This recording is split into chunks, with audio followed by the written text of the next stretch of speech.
Muy buenas, bienvenidos a un nuevo video. En el video de hoy vamos a estar hablando sobre la deshidratación de alcoholes. En el video anterior llegamos a hablar de las diferentes reacciones de halogenación que pueden experimentar los alcoholes. Eso fue lo último, solamente para ponernos en contexto. La última de esas halogenaciones, vimos que las halogenaciones pueden ocurrir de tres formas. Y la última que nosotros vimos fue mediante las reacciones con cloruro de tionilo. El día de hoy entonces estaremos hablando de las dos tipos de reacciones que se pueden llevar a cabo para deshidratar alcoholes. La primera será una reacción que ustedes ya conocen, que solo vamos a hacer un pequeño repaso sobre ella, que será la deshidratación catalizada por ácido, donde mediante esta reacción se generan alquenos, se forman alquenos. Y la segunda deshidratación, que consiste, es también una deshidratación donde se utiliza ácido, pero el mecanismo es un poco diferente que en el caso anterior, que la deshidratación catalizada por ácido que ustedes ya conocen. En esta segunda, que se trata de una deshidratación bimolecular, esta deshidratación nos lleva a la formación de éteres. Esas serían las dos formas de deshidratar alcoholes. Como les mencionaba, la primera deshidratación catalizada por ácido es una reacción ya bastante conocida de la química orgánica 1 y consiste en hacer reaccionar a nuestro alcohol en medio ácido aplicando calor, pues para generar este alqueno y la pérdida de una molécula pequeña, que en este caso es una molécula de agua. En este caso, dependiendo del alcohol que nosotros tengamos acá inicialmente, puede ser que este alcohol tenga un pK sub A mayor que el del agua, es decir, que el agua sea un ácido más fuerte que el alcohol que yo tengo inicialmente. Si ese fuese el caso, entonces este equilibrio estaría desplazado hacia la izquierda. Sin embargo, existen formas pues para favorecer a la producción o a la formación de estos productos, desplazando a este equilibrio hacia la derecha. En ese caso, entonces, una de las cosas que se hace o que se toman en consideración es el punto de ebullición que tienen estos compuestos que yo tengo en el crudo de reacción. Y sabemos que generalmente, o que bueno, siempre, los alquenos tendrán un punto de ebullición bastante menor que el agua y también bastante menor que el de cualquier alcohol que yo tenga en ese crudo de reacción. Por lo tanto, entonces yo puedo desplazar el equilibrio hacia la derecha, eliminando cualquiera de estos dos productos, ya sea el agua o el alqueno. En este caso, aprovechando esas diferencias grandes entre los puntos de ebullición, entonces es bastante sencillo eliminar el alqueno, tomando en consideración ese bajo punto de ebullición que posee, utilizando, por ejemplo, una destilación simple como la que se muestra acá, donde nosotros tenemos el crudo de reacción que contiene los tres compuestos, el alcohol, el agua y el alqueno, y calentando este crudo de reacción, entonces el primero que se volatilizará será el alqueno y será recuperado después por condensación, pues para separarlo mediante este sería el esquema que nosotros utilizaríamos en el laboratorio. Entonces, en eso se trata esta deshidratación catalizada por ácido que ustedes ya habían estudiado en la química orgánica 1. Siempre haciendo un pequeño repaso sobre esta reacción, ya sabemos que esta reacción ocurre mediante un mecanismo de eliminación unimolecular, donde la primera etapa consiste en la protonación del alcohol. Ya sabemos que cuando ocurren este tipo de etapas donde se da la protonación de este alcohol, lo que se busca en esta primera etapa es que que es inicialmente un mal grupo saliente, se convierta ahora en un buen grupo saliente, que ya sabemos nosotros que eso es lo que ocurre cuando un grupo OH se protona de esta forma. Ya saben ustedes que este es un muy mal grupo saliente y que para que este salga de la molécula debe convertirse antes en un buen grupo saliente, que es este caso que nosotros tenemos acá, con esta carga positiva en este oxígeno. Luego de eso, entonces, tenemos la formación de un carbocatión que se da por la salida de ese grupo saliente, que ahora sí es un buen grupo saliente, y se da la formación de este carbocatión. Cabe recordar en este punto que esa formación de carbocationes, ustedes ya saben que todos los carbocationes tienen pues estabilidades diferentes y que si existe la posibilidad de que hayan reordenamientos para hacer que este carbocatión se convierta en un carbocatión más estable, esas reacciones de reordenamiento se van a dar, lo que nos va a llevar a una mezcla de productos y eso significa entonces rendimientos bajos. Muy bien. Y por último, la tercera etapa, que consiste en la desprotonación para finalmente la formación del alqueno. Este sería el mecanismo de esta deshidratación catalizada por ácido mediante un mecanismo de E1. Muy bien. Algunas generalidades de esta reacción es que, bueno, esta reacción se da por un mecanismo E1. Se da la formación de carbocationes, por lo que es probable que se den reordenamientos y lo que significa que vamos a tener rendimientos bajos. Y algo importante también es que si yo tengo más de un alqueno, pues los productos van a seguir la regla de Zaitsev. El producto principal o el alqueno principal será aquel que sea más sustituido. Muy bien, llegamos entonces a la deshidratación bimolecular. Si nosotros nos fijamos en esta primera, la deshidratación catalizada por ácido, tenemos una molécula de alcohol convirtiéndose en un alqueno y en agua. En el caso de la deshidratación bimolecular, esta es una reacción donde participan dos moléculas de alcohol, siempre en condiciones ácidas y aquí que me faltó, también aplicando calor, para formar aquí lo que nosotros conocemos como un éter y también se forma una molécula pequeña. Muy bien, esta reacción bimolecular básicamente es la reacción que se utiliza industrialmente para la formación de éteres. Esta reacción está dentro de la clasificación de reacciones de condensación, que consisten en todas aquellas reacciones en donde se unen una o dos o más moléculas, generalmente con la pérdida de una molécula pequeña, que sería este caso de acá, donde dos o más moléculas se unen y se da la generación de una molécula pequeña, que en este caso de la deshidratación bimolecular es una molécula de agua. Esta reacción deshidratación bimolecular ocurre mediante un mecanismo bastante diferente a la otra reacción de deshidratación que acabamos de mencionar y ocurre mediante una reacción SN2. La primera etapa es exactamente igual a la deshidratación anterior, donde lo que se busca es la formación de un buen grupo saliente o la conversión de este mal grupo saliente en un buen grupo saliente mediante la protonación del grupo OH de una de las moléculas que está involucrada en la reacción. En la segunda etapa, entonces ya tenemos una segunda molécula. Ya sabemos nosotros que los alcoholes pueden reaccionar tanto como bases o como nucleófilos y que como nucleófilos son nucleófilos débiles. Sin embargo, cuando hay otra molécula con un sitio electrofílico lo suficientemente fuerte, entonces la reacción por ataque nucleofílico se puede dar, que es exactamente lo que ocurre en esta segunda etapa. La otra molécula que no ha sido protonada, que es nucleofílica, ataca nucleofílicamente a la molécula de alcohol protonada, que ahora es un electrófilo, un buen electrófilo, y la reacción ocurre mediante un mecanismo SN2 para formar un éter protonado. La tercera etapa entonces produce la desprotonación de ese éter protonado que se obtuvo en la etapa anterior y ya finalmente llegamos entonces a la formación del éter. Este sería el mecanismo de la deshidratación bimolecular.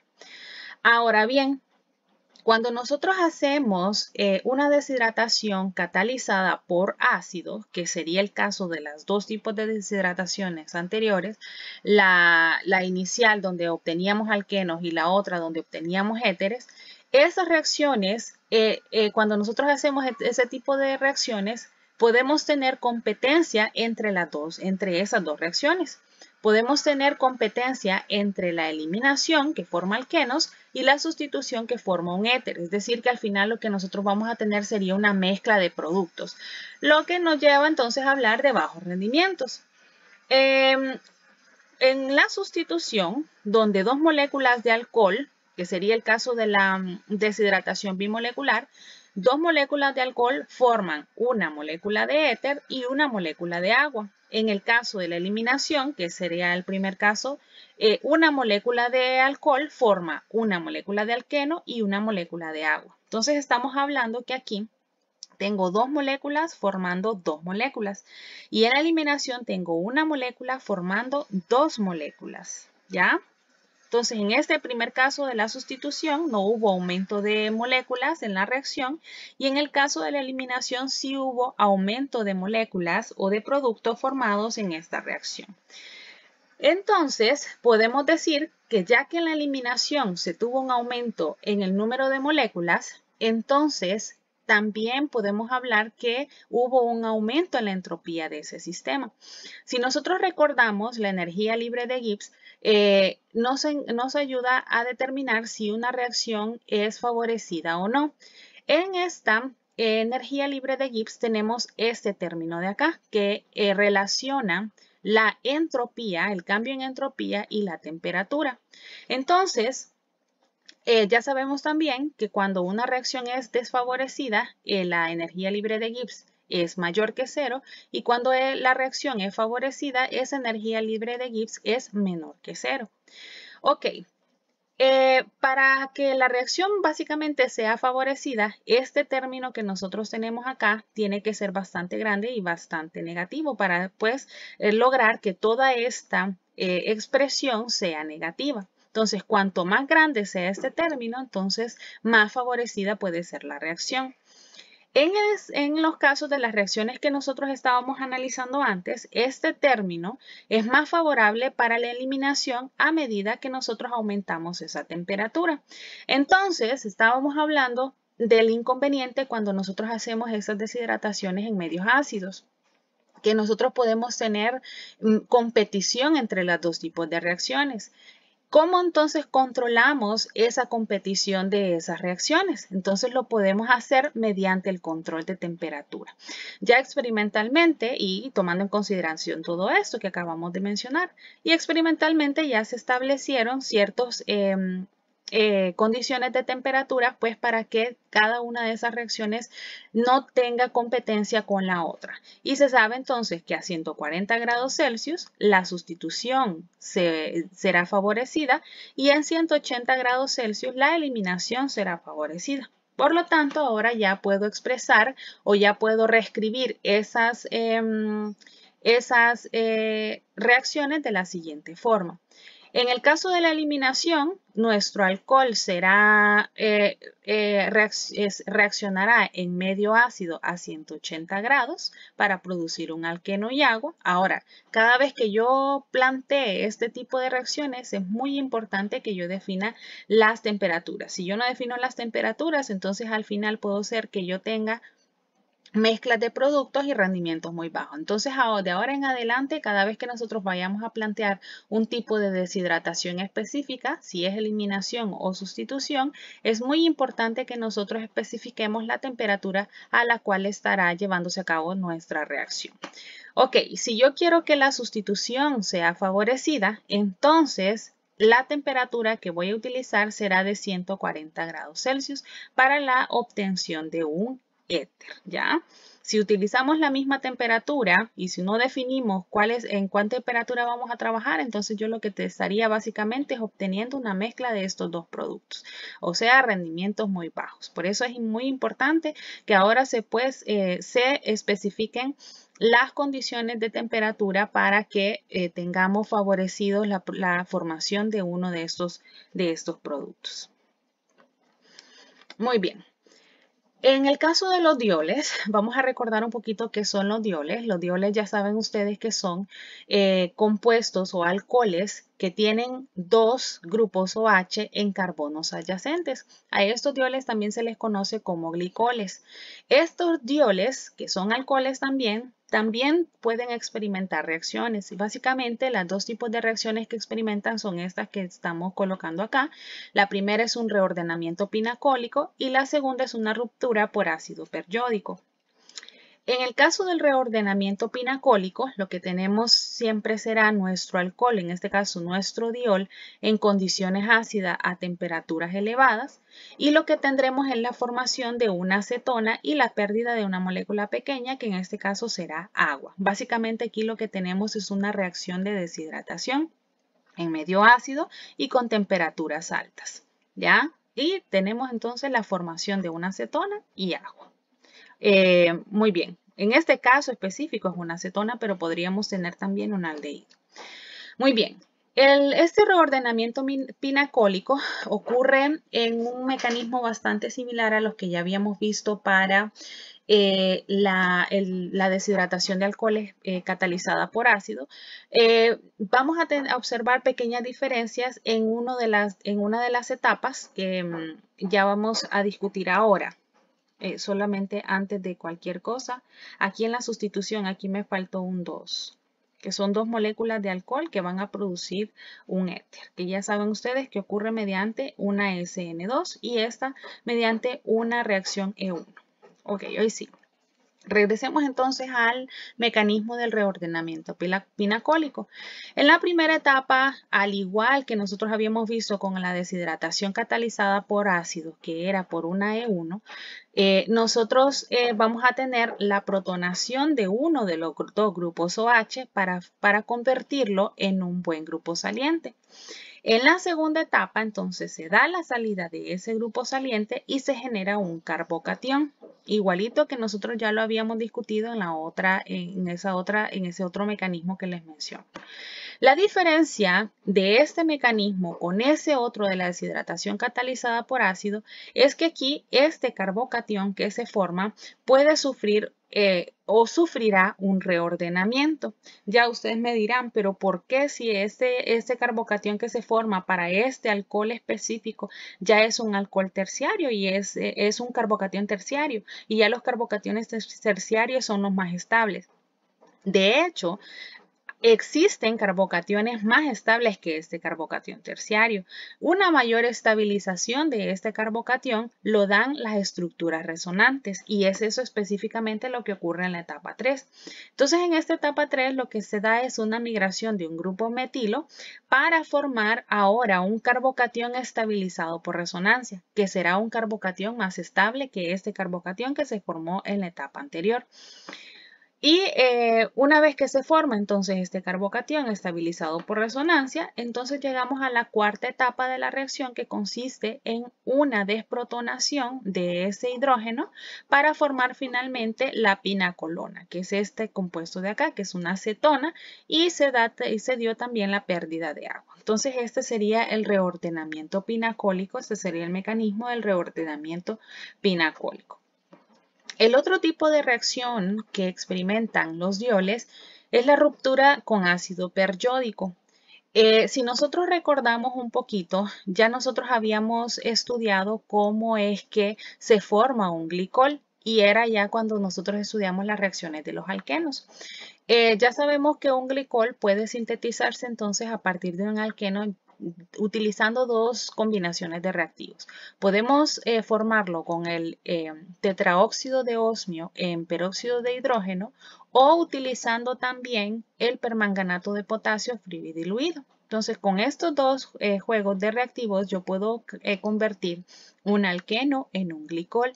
Y este glicol puede experimentar reacciones posteriores como una ruptura con el ácido periódico para formar finalmente cetonas y aldehídos, que todo estos van a depender de la estructura inicial que tenga nuestro glicol, ¿ya? Muy bien. Ok. Los alcoholes también pueden ser convertidos en ésteres, que tendrían esta estructura de acá. Estos ésteres son derivados de ácidos carboxílicos, en donde el ácido uno de los hidrógenos, el hidrógeno del grupo OH del ácido carboxílico, ha sido reemplazado por un grupo alquilo. Entonces, un alcohol se puede hacer reaccionar con un ácido carboxílico para la conversión de ese éster. A esta reacción específica, donde el alcohol se hace reaccionar con un ácido carboxílico y se obtiene un éster, se conoce como la esterificación de Fischer. Algunos de los alcoholes, por ejemplo el etanol, son menos ácidos que el agua, por lo que en ese caso la reacción estaría desplazada hacia la izquierda, lo que significaría bajos rendimientos para el éster. Sin embargo, pues ese equilibrio puede desplazarse o puede favorecerse hacia la derecha siguiendo diferentes rutas. Por ejemplo, se puede utilizar un exceso del alcohol o del ácido para favorecer el desplazamiento del equilibrio hacia la derecha, o se puede adicionar también un agente deshidratante que estaría eliminando el agua que se está formando en los productos, para de esa forma también desplazar el equilibrio hacia la derecha. Otra forma más eficiente de formar ese éster es utilizando y que tendrá mejores resultados o mejores rendimientos que la reacción anterior donde se hizo reaccionar el alcohol con un ácido carboxílico. Es esta de acá, es esta reacción donde en lugar de usar el ácido carboxílico utilizamos un cloruro de ácido. Los cloruros de ácido son dentro de todos los derivados de ácido, son los compuestos más reactivos. Y esta reacción se lleva a cabo también utilizando como base la piridina. Entonces, básicamente lo que nosotros tenemos acá, si nosotros recordamos en clases anteriores, los alcoholes pueden ser nucleófilos o bases. Y como nucleófilos, el alcohol es un nucleófilo débil. Pero si existe o si está presente un compuesto bastante electrofílico, este puede atacar a ese grupo, a ese compuesto bastante electrofílico mediante una reacción de sustitución, y eso es básicamente lo que ocurre acá. Entonces nosotros tenemos nuestro alcohol que, aunque es un nucleófilo débil, puede atacar a este compuesto que es altamente reactivo, a este cloruro de ácido, mediante un ataque nucleofílico. Y lo que nos llevaría a este compuesto de acá. Entonces aquí tendríamos un oxígeno, aquí tendríamos a este R y acá tendríamos también a este cloro y este O con este hidrógeno de acá. Aquí tendríamos una carga positiva. Entonces, este intermediario que se forma acá recupera su doble enlace con el carbono y el cloro, que ustedes ya saben que es un buen grupo saliente, sale de la molécula, que estaría como por acá, para formar luego entonces este compuesto también intermediario, un doble enlace acá y este otro grupo alquilo acá. Entonces tendríamos un éster protonado. En este caso, cuando nosotros tenemos este éster protonado, este protón de acá puede ser retirado por una base. En este caso, el cloro que se formó es una base, pero también tenemos la piridina. Si no estuviera la piridina, entonces este protón sería retirado por ese cloro, por este cloro de acá, sería retirado por el cloro y tendríamos la formación de ácido clorhídrico. Ahora, ¿cuál es el problema de yo tener ácido clorhídrico? Recuerdan ustedes que cuando nosotros empezamos con estos temas de los alcoholes, habíamos dicho que los alcoholes cuando están en condiciones muy ácidas, en lugar, por ejemplo, de que ataque como nucleófilo en este caso, puede más bien protonarse, que sería lo que ocurriría cuando nosotros tenemos la formación de este ácido clorhídrico, que es un ácido fuerte. Entonces, en este caso, si nosotros tenemos la formación de este ácido clorhídrico podría desfavorecer la reacción como nosotros necesitamos que ocurra. Porque en lugar de que este actúe como nucleófilo, se puede protonar ya dejando al alcohol sin condiciones para atacar nucleofílicamente a este cloruro de ácido.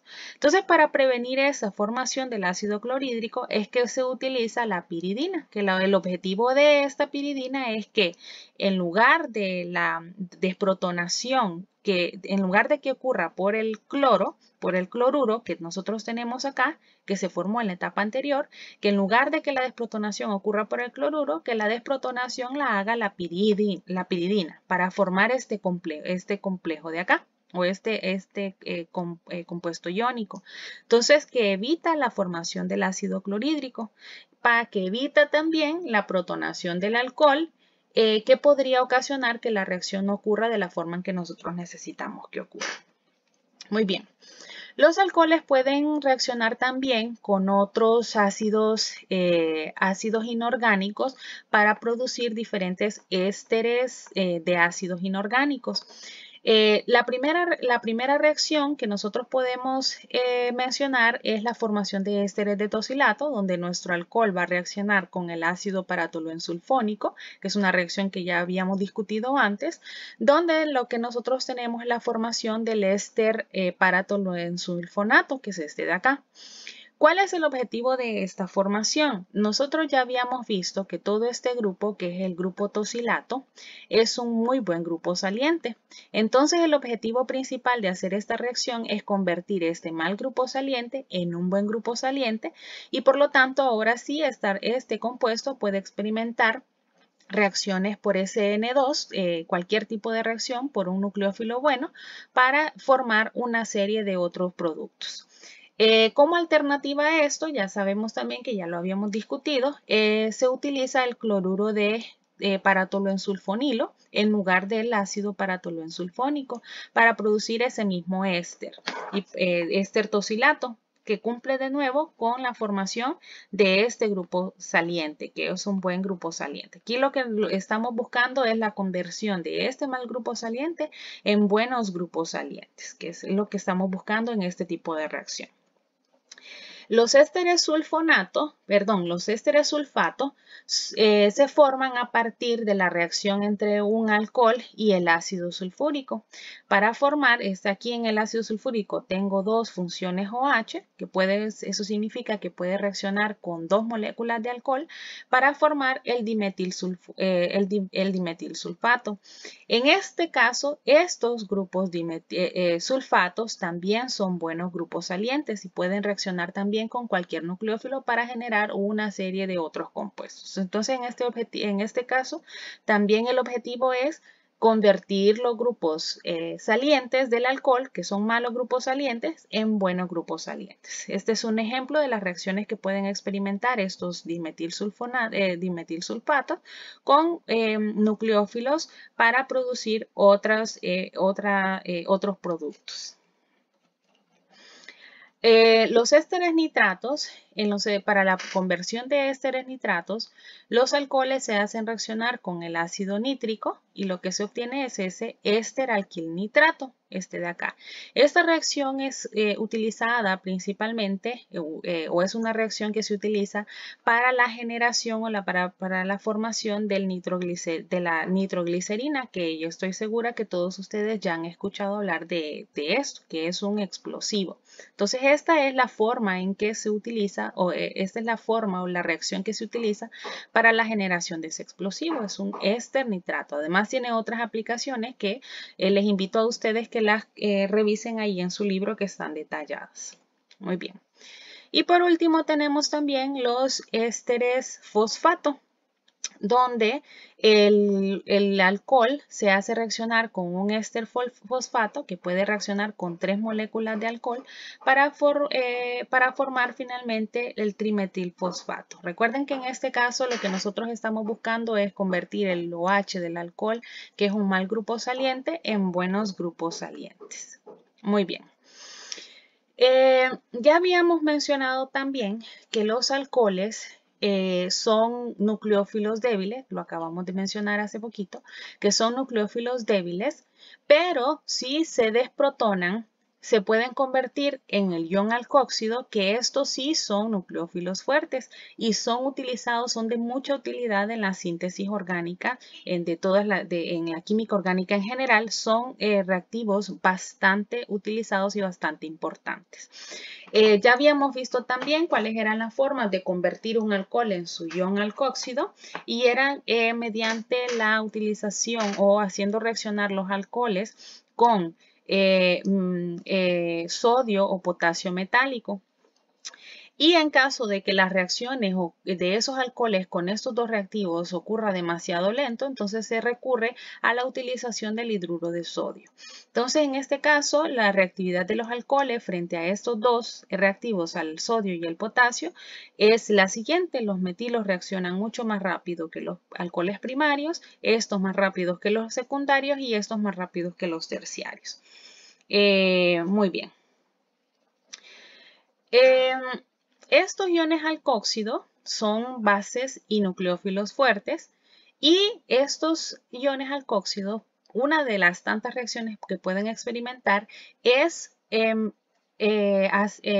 con los haluros de alquilo primarios o tosilatos no impedidos para la formación de éteres. A esa reacción donde los iones alcoxído reaccionan con esos haluros de alquilo primarios o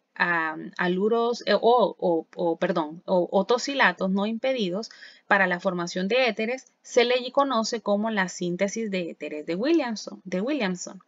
La primera etapa de esta reacción consiste precisamente en eso, en convertir nuestro alcohol en nuestro ion alcoxído.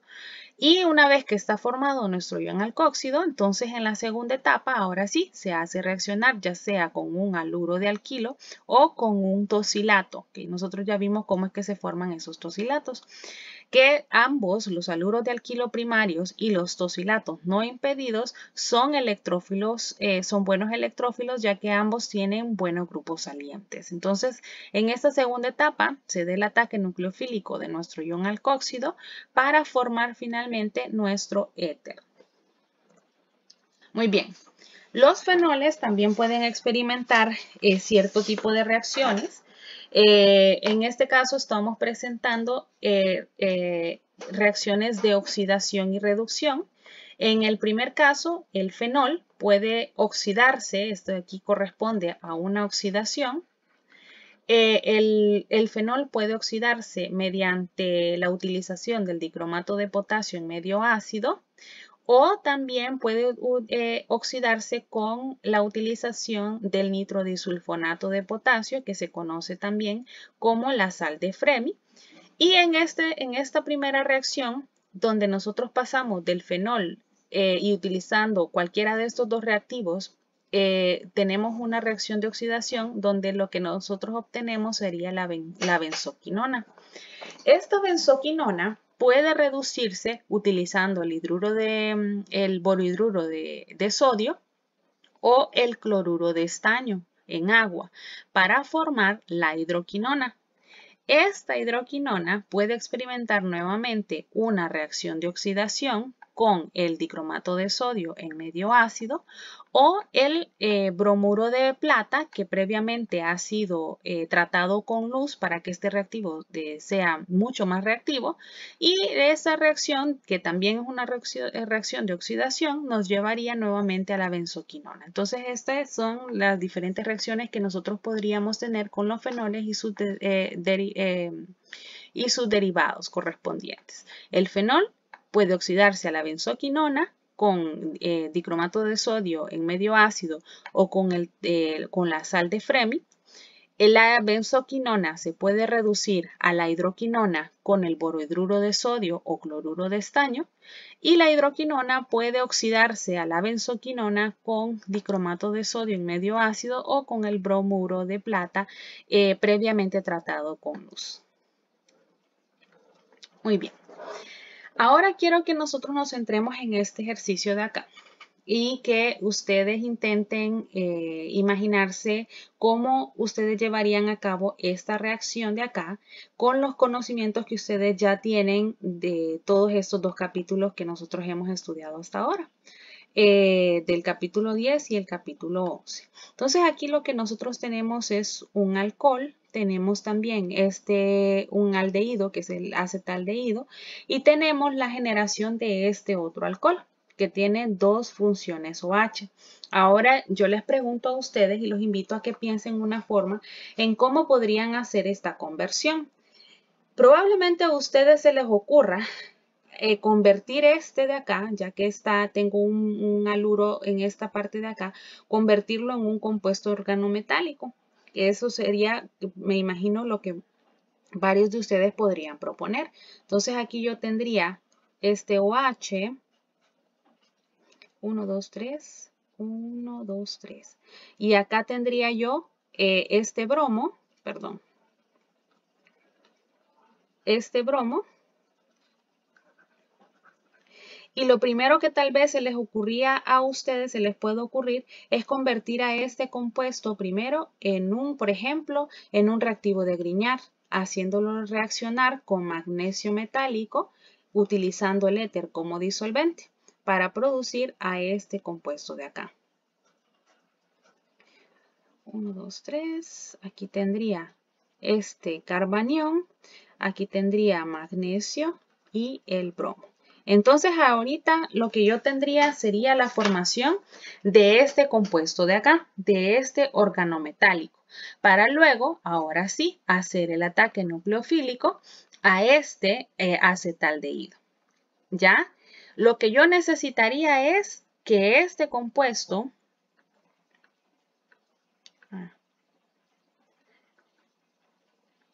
que este carbanión ataque a este grupo aldehído de esta forma, en este carbono, y yo produzca este otro compuesto de acá.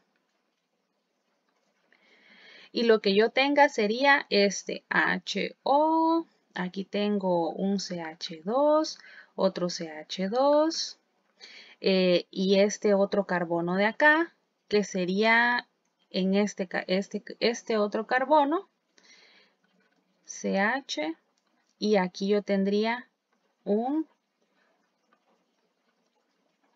este de acá.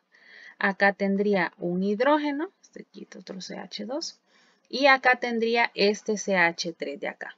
Entonces este sería este compuesto de acá. Entonces aquí ustedes ya ven, aquí tengo un CH2, CH2, CH2, que serían estos 3 CH2 de acá, tengo este carbono del OH y tengo este metilo. Entonces ustedes dirían que ya solamente faltaría una hidrólisis, una protonación de este alcohóxido y ya yo tengo mi producto final. Pero, sin embargo, aquí nosotros tenemos un problemita. Si ustedes se fijan acá, este compuesto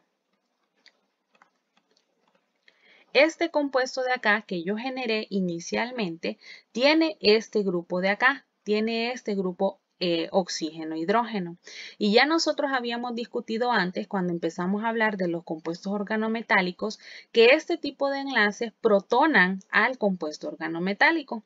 O sea que en esta reacción, cuando nosotros hacemos la generación en este caso del reactivo de Grignard, antes de que este ataque nucleofílicamente a este aldehído, entonces lo que va a hacer más bien es protonarse. Entonces esta reacción ya no se llevaría a cabo de la forma en que yo necesito que se lleve a cabo y ya no podría obtener este compuesto que yo estoy buscando.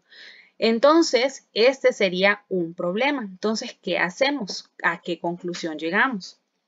Entonces, ustedes tal vez podrían estar pensando que así como está planteada, entonces esta reacción no se puede llevar a cabo.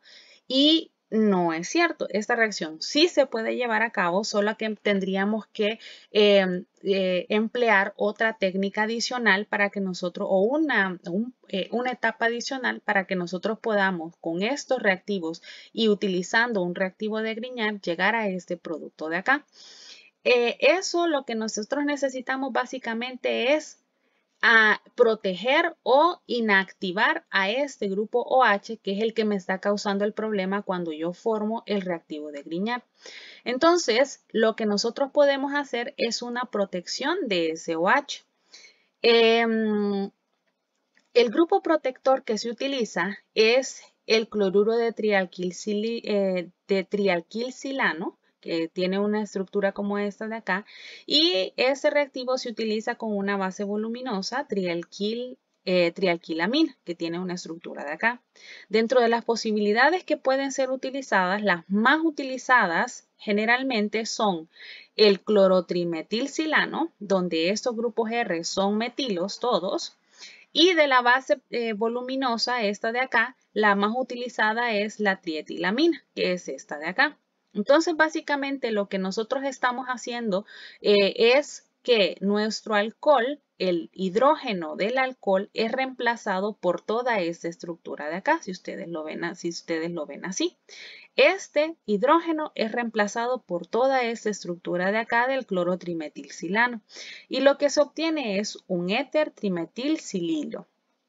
Así se le conoce a este compuesto de acá. Entonces, en este caso, si ustedes se fijan, ya ese oxígeno ya no tiene un enlace hidrógeno que pueda ser interferente a la hora de yo formar un reactivo de Grignard. Ahora, pero ustedes me dirán, pero ahora lo que yo tengo es ese compuesto extraño y lo que yo estaba buscando en este caso es la formación de este otro compuesto de acá. Y si hago eso con ese grupo protector, entonces en esta zona yo tendría otra cosa extraña. En este caso, este grupo protector se conoce como eso, grupo protector, porque es, digámoslo así, podemos pensar en este grupo protector como un grupo temporal. Se utiliza en una etapa, pero se puede revertir, esta etapa se puede revertir básicamente con la adición de un ácido a este éster trimetilsililo. Entonces, una vez que yo, la primera etapa que yo aplico, protejo este OH, al resto de la cadena yo le puedo hacer reaccionar con cualquier otra cosa, como por ejemplo en ese caso llevar a cabo la reacción como yo la estaba planteando antes. Y una vez que yo ya realicé las reacciones que yo necesitaba hacer, entonces si yo quiero regresar a esta función o al enlace OH que yo tenía inicialmente, bastaría únicamente con la adición de un ácido a este compuesto y ya yo regresaría a este enlace de acá, a este OH. Muy bien, entonces esa sería la función de ese grupo protector, que básicamente es un grupo que yo lo voy a adicionar en la molécula de forma temporal para después recuperar el enlace OH que yo tenía inicialmente. Ok, entonces ahora sí podemos plantear nuevamente nuestra reacción y la primera etapa sería, ahora comenzaría con la protección de este grupo OH de acá. ¿Ya? Entonces ese grupo OH yo lo voy a proteger con esos reactivos que nosotros estábamos viendo anteriormente, con el clorotrimetilsilano en la trietilamina, para formar este grupo protegido, este OH protegido. Ya entonces en este caso yo ya no tengo enlaces OH, por lo que yo no voy a tener problema ahora cuando forme mi reactivo de Grignard. Entonces, en la segunda etapa, ahora sí, puedo formar mi reactivo de Grignard sin ningún problema. Hago reaccionar este compuesto con magnesio metálico para formar este compuesto, este reactivo de Grignard.